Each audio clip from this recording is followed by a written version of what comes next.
Hi, what's up, guys? I'm here to share with you 14 life lessons that I wish I knew when I was a teenager. Why am I doing this? Because I know how hard it is to be a teenager in today's world.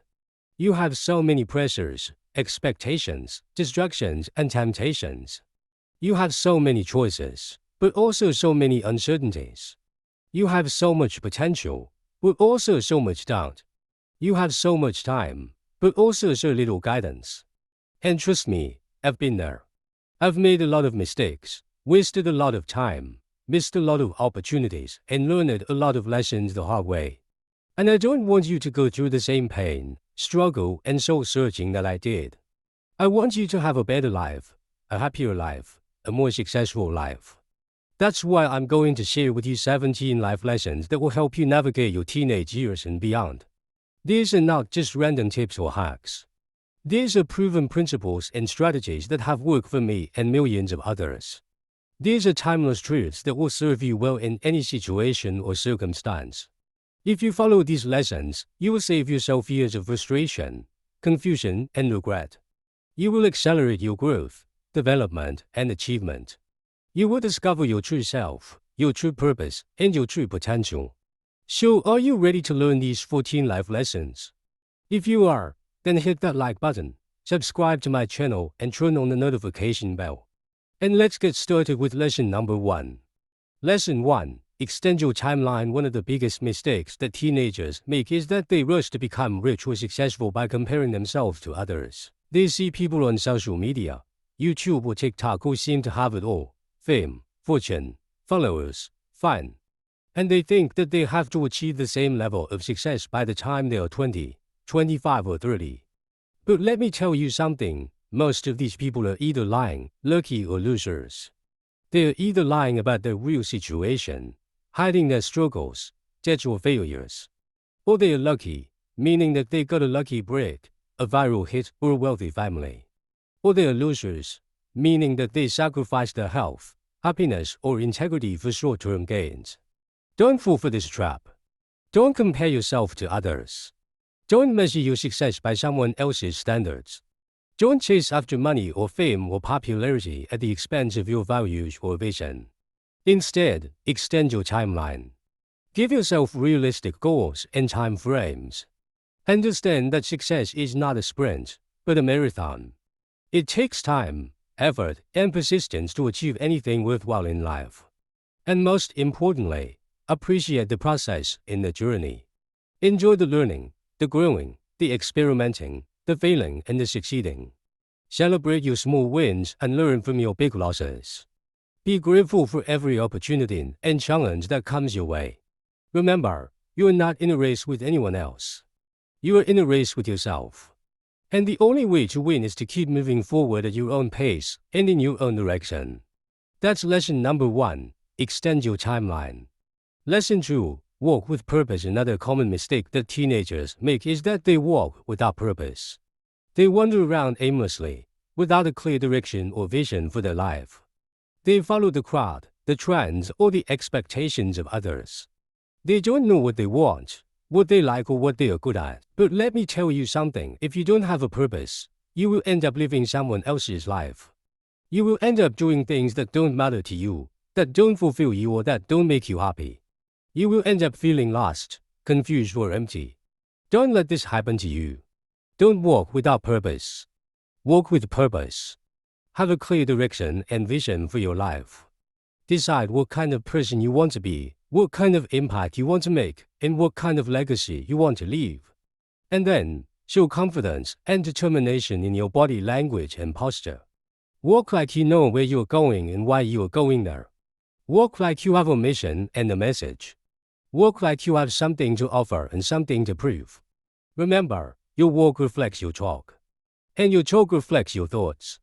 And your thoughts reflect your beliefs. And your beliefs reflect your values. And your values reflect your purpose. So make sure that your walk is aligned with your purpose. And make sure that your purpose is aligned with your true self. That's lesson number 2. Walk with purpose. Lesson 3. Focus on practicality, not purpose. Now, you might be thinking, wait a minute, didn't you just tell me to walk with purpose? How can I do that if I don't know my passion or purpose? Well, let me tell you something. You don't have to wait for your passion or purpose to start doing something. In fact, waiting for your passion or purpose is one of the worst things you can do as a teenager. Why? Because passion and purpose are not something that you find. They're something that you develop. They're not something that you discover. They're something that you create. They're not something that you inherit. They're something that you earn. How do you do that?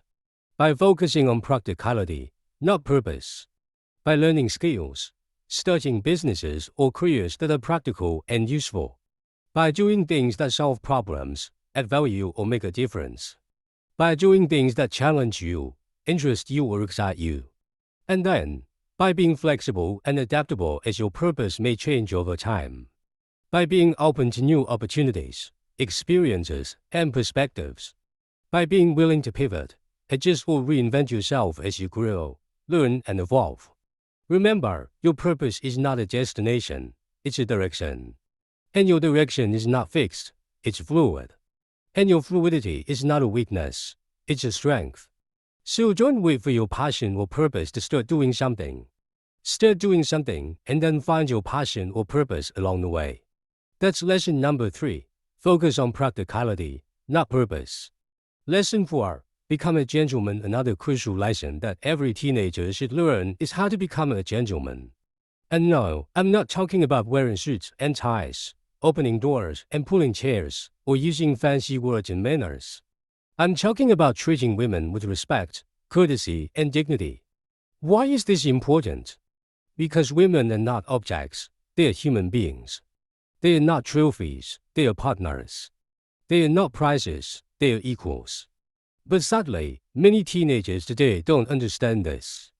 They listen to toxic advice or stereotypes about being a simp or a beta male if they treat women well. They think that being rude, arrogant, or aggressive is the way to attract or impress women. They think that being selfish, dishonest, or manipulative is the way to keep or control women. But let me tell you something. These are the worst ways to treat women. These are the ways that will make you lose respect, trust, and love from women. These are the ways that will make you miss out on the most amazing relationships and experiences with women. So don't listen to these toxic influences. Listen to me instead. And do these simple things. Pay for the bill when you go out with a woman. Pick up and drop off your date when you drive with a woman. Watch her alcohol intake when you drink with a woman. Ask for her consent when you touch or kiss a woman. Respect her boundaries when you sleep with a woman. Support her dreams when you date or marry a woman. These are not signs of weakness. These are signs of strength. These are not signs of submission. These are signs of leadership. These are not signs of desperation. These are signs of appreciation. Remember, being a gentleman is not about being old-fashioned or outdated. It's about being classy and timeless. And being classy and timeless is what will make you stand out and succeed with women in any era or culture. That's lesson number 4, become a gentleman. Lesson 5, enjoy the journey. One of the most important lessons that I want you to learn is how to enjoy the journey. And by the journey, I mean your teenage years and beyond. Why? Because these are your glory years. These are the years that you will look back at with fondness and nostalgia.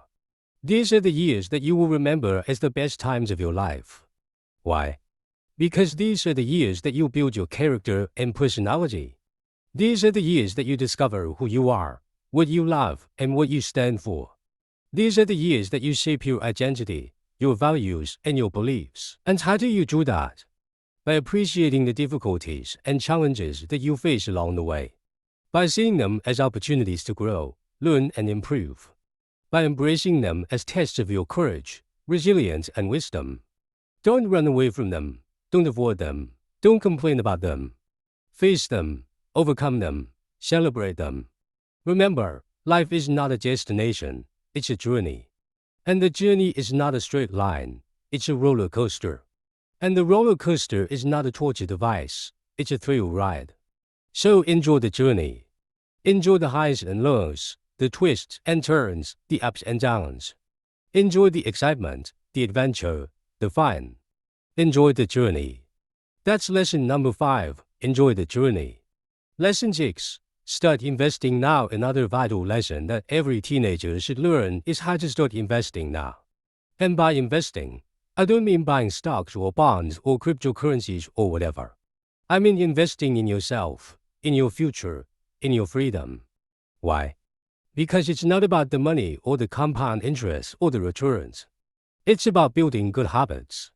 It's about developing a mindset of abundance, not scarcity. It's about creating a lifestyle of independence, not dependence. How do you do that? By investing a portion of your income, no matter how small, every month or week. By saving some money for emergencies, opportunities, or goals. By spending less than you earn and earning more than you spend.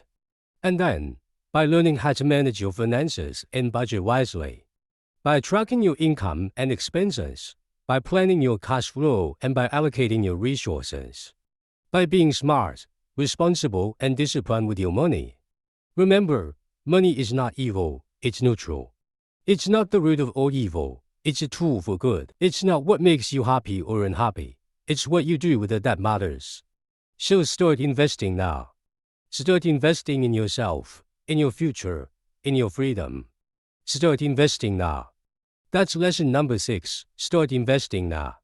Lesson 7, build high-income skills. Another essential lesson that every teenager should learn is how to build high-income skills. And by high-income skills, I mean skills that are in demand and valuable in any industry or market. Skills that can help you earn more money, create more value, and have more freedom. Why? Because these skills are the foundation of your success and happiness. These skills are what will make you stand out from the crowd, attract more opportunities, and leverage your potential. These skills are what will give you more options, more control, and more fulfillment. What are some examples of these skills? Well, there are many, but here are some of the most common and useful ones. Content creation. This is the skill of creating engaging, informative, and entertaining content for various platforms and audiences. This can include writing, blogging, podcasting, video making, graphic designing, etc. Sales. This is the skill of persuading, influencing, and convincing people to buy your products, services, or ideas. This can include selling online, offline, over the phone, in person, etc. Copywriting. This is the skill of writing words that sell. This can include writing headlines, slogans, emails, landing pages, sales letters, etc. These are just some examples of high-income skills that you can learn and master as a teenager. There are many more, but the key is to choose skills that match your interests, strengths, and goals. And avoid short-term fads or trends that may become obsolete or irrelevant soon. Don't chase after shiny objects or quick fixes. Don't waste your time or money on things that don't matter or last. Remember, skills are the new currency. Skills are what will make you rich or poor. Skills are what will make you free or enslaved. So build high-income skills. Build skills that are in demand and valuable in any industry or market. Build high-income skills. That's lesson number 7, build high-income skills.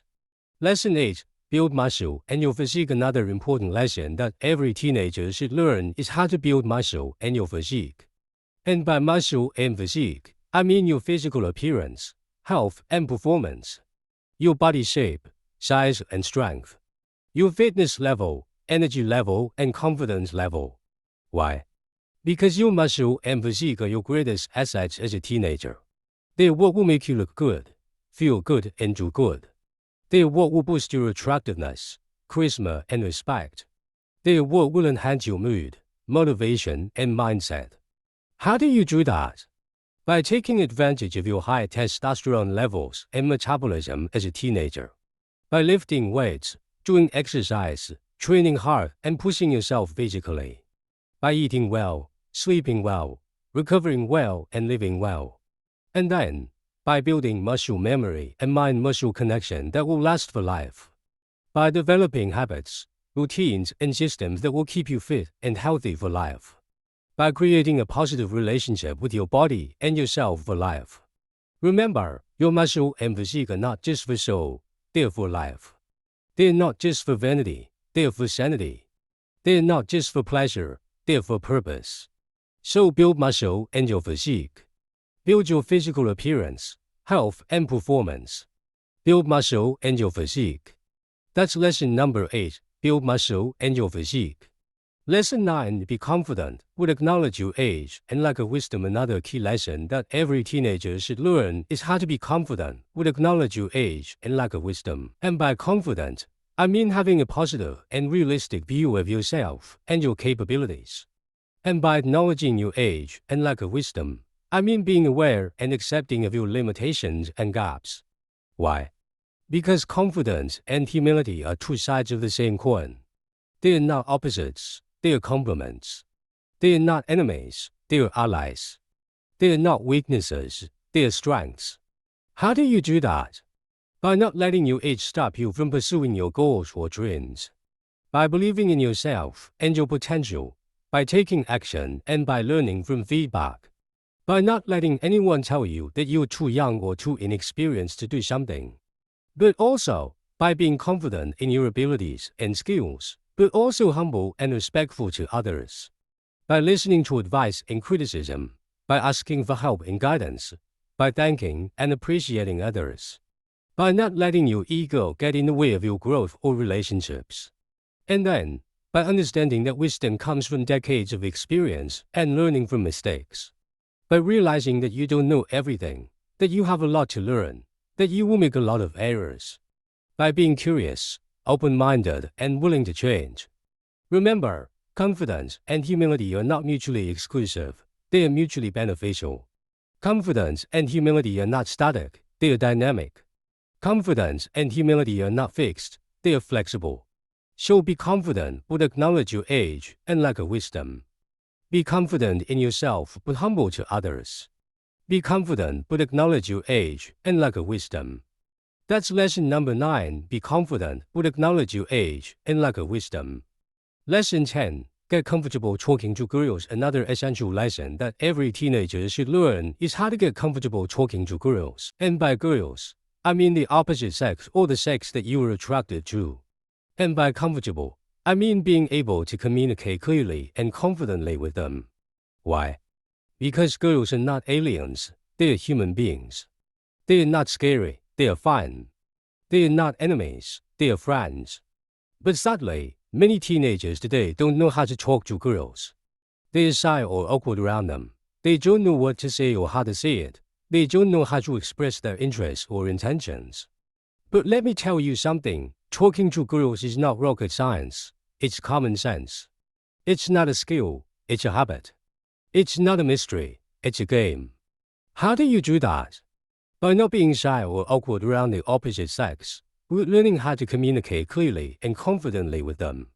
By practicing your conversation skills, by improving your body language, by overcoming your fears. But also, by not letting girls consume your life or distract you from your mission. But also not avoiding them completely. By finding a balance between pursuing your goals and pursuing your relationships. By having a purpose beyond getting girls. And then, by giving compliments, being polite, being playful, and being yourself when talking to girls. By saying nice things about their appearance, personality, or achievements. By being respectful, courteous, and considerate of their feelings. By being humorous, witty, and charming in your interactions. By being authentic, honest, and genuine in your expressions. Remember, talking to girls is not a chore, it's a pleasure. Talking to girls is not a burden, it's a blessing. Talking to girls is not a problem, it's an opportunity. So get comfortable talking to girls. Get comfortable communicating clearly and confidently with them. Get comfortable talking to girls. That's lesson number 10. Get comfortable talking to girls. Lesson 11. Learn how to say no. Another important lesson that every teenager should learn is how to say no. And by no, I mean the word that expresses refusal, denial, or disagreement. The word that protects your time, energy, and resources. The word that asserts your rights, preferences, and boundaries. Why? Because saying no is not rude, it's respectful. Saying no is not selfish, it's selfless. Saying no is not weak, it's strong. But sadly, many teenagers today don't know how to say no. They sacrifice their interests or principles to please others or avoid conflict. They accept unreasonable requests or offers that they don't want or need. They let others cross their boundaries and disrespect them. But let me tell you something. Saying no is not only good for you, it's also good for others. Saying no is good for you because it helps you focus on your priorities, goals, and values. It helps you avoid distractions, stress, and regrets. It helps you maintain your integrity, dignity, and self-esteem. Saying no is also good for others because it helps them respect you, value you, and appreciate you. It helps them understand your limits, expectations, and standards. It helps them improve their behavior, attitude, and relationship with you. How do you do that? By learning how to reject unreasonable requests or offers that are not aligned with your interests or principles. By saying no firmly, politely, and confidently. By giving a reason, an alternative, or a compromise if possible. But also by setting boundaries and respecting yourself and others.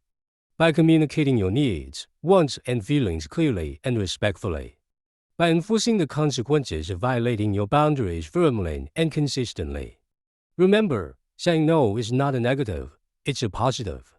Saying no is not a problem, it's a solution. Saying no is not a loss, it's a gain. So learn how to say no. Learn how to refuse, deny, or disagree with others. Learn how to say no. That's lesson number 11. Learn how to say no. Lesson 12. Learn how to network and make friends. Another essential lesson that every teenager should learn is how to network and make friends. And by network and make friends, I mean the process of building and maintaining relationships with people who share your interests, goals, or values. People who can help you grow, learn, or achieve. People who can support you, inspire you, or challenge you. Why? Because networking and making friends is not optional, it's essential. Networking and making friends is not a luxury, it's a necessity. Networking and making friends is not a waste of time, it's an investment of time. But sadly, many teenagers today don't know how to network and make friends. They isolate themselves or limit their social circle to their school or neighborhood. They don't reach out to people who can enrich their lives or expand their horizons. They don't cultivate meaningful connections or lasting bonds with others. But let me tell you something, networking and making friends is not only beneficial for you, it's also beneficial for others. Networking and making friends is beneficial for you because it helps you access more opportunities, resources, and information. It helps you gain more knowledge, skills, and experience. It helps you achieve more success, happiness, and fulfillment. Networking and making friends is also beneficial for others because it helps them access your value, contribution, and influence. It helps them gain your trust, loyalty, and friendship. It helps them achieve their goals, dreams, and aspirations. How do you do that? By reaching out to people who share your interests, goals, or values. By finding common ground, showing interest, and adding value. By being proactive, generous, and sincere, but also by being genuine, helpful, and supportive to your friends and contacts. By being honest, reliable, and respectful. By being grateful, appreciative, and reciprocative. Remember, networking and making friends is not a one-time event, it's a lifelong process. Networking and making friends is not a numbers game, it's a quality game. Networking and making friends is not a transaction, it's a relationship. So learn how to network and make friends. Learn how to build and maintain relationships with people who share your interests, goals, or values. Learn how to network and make friends. That's lesson number 12. Learn how to network and make friends. Lesson 13. Read more books. Another important lesson that every teenager should learn is how to read more books. And by books, I mean the printed or digital materials that contain written or illustrated information or stories. The materials that can educate you, entertain you, or enlighten you. Why? Because reading books is not boring, it's exciting. Reading books is not passive, it's active. Reading books is not old-fashioned, it's timeless. But sadly, many teenagers today don't read books. They rely on social media, YouTube or Netflix for their information or entertainment. They consume content that is shallow, superficial, or sensational. They consume content that is designed to capture their attention, not to expand their mind. But let me tell you something, reading books is not only good for your brain, it's also good for your soul. Reading books is good for your brain because it helps you improve your vocabulary, grammar, and comprehension. It helps you develop your critical thinking, creativity, and imagination. It helps you boost your memory, concentration, and focus. Reading books is also good for your soul because it helps you expand your knowledge, skills, or perspective. It helps you learn about different topics, fields, or disciplines. It helps you explore different ideas, opinions, or viewpoints. And then, by reading books that inspire you, challenge you, or make you think. By reading books that motivate you, empower you, or transform you. By reading books that make you laugh, cry, or wonder. Remember, reading books is not a chore, it's a choice. Reading books is not a duty, it's a privilege. Reading books is not a burden, it's a blessing. So read more books. Read books that educate you, entertain you, or enlighten you. Read more books. That's lesson number 13, read more books. Lesson 14, travel more. Another essential lesson that every teenager should learn is how to travel more. And by travel more, I mean the act of going to different places, cultures, and countries for various purposes or durations. The act of experiencing new things, meeting new people, and learning new languages. Why? Because traveling more is not expensive, it's priceless. Traveling more is not risky, it's rewarding. Traveling more is not a luxury, it's a necessity. But sadly, many teenagers today don't travel more. They stay in their comfort zone or familiar environment all the time. They don't venture out of their city, state, or country. They don't expose themselves to different realities, lifestyles, or customs. But let me tell you something, traveling more is not only fun, it's also educational. Traveling more is fun because it gives you a break from your routine, stress, or boredom. It gives you a chance to have fun, adventure, or excitement. It gives you a chance to enjoy life, nature, or beauty. Traveling more is also educational because it helps you broaden your horizons, perspectives, and understanding. It helps you appreciate diversity, tolerance, and respect. It helps you develop empathy, curiosity, and adaptability. How do you do that? By traveling to different places, cultures, and countries whenever you can. By saving money, planning ahead, and finding deals. By being flexible, spontaneous, and adventurous. But also, by experiencing new things, meeting new people, and learning new languages when you travel. By trying new foods, activities, and attractions. By making new friends, connections, and memories. By learning new words, phrases, and expressions. Remember, traveling more is not a waste of time, it's an investment of time. Traveling more is not a distraction, it's an enrichment. Traveling more is not an escape, it's a discovery. So travel more. Travel to different places, cultures, and countries whenever you can. Travel more. That's lesson number 14, travel more.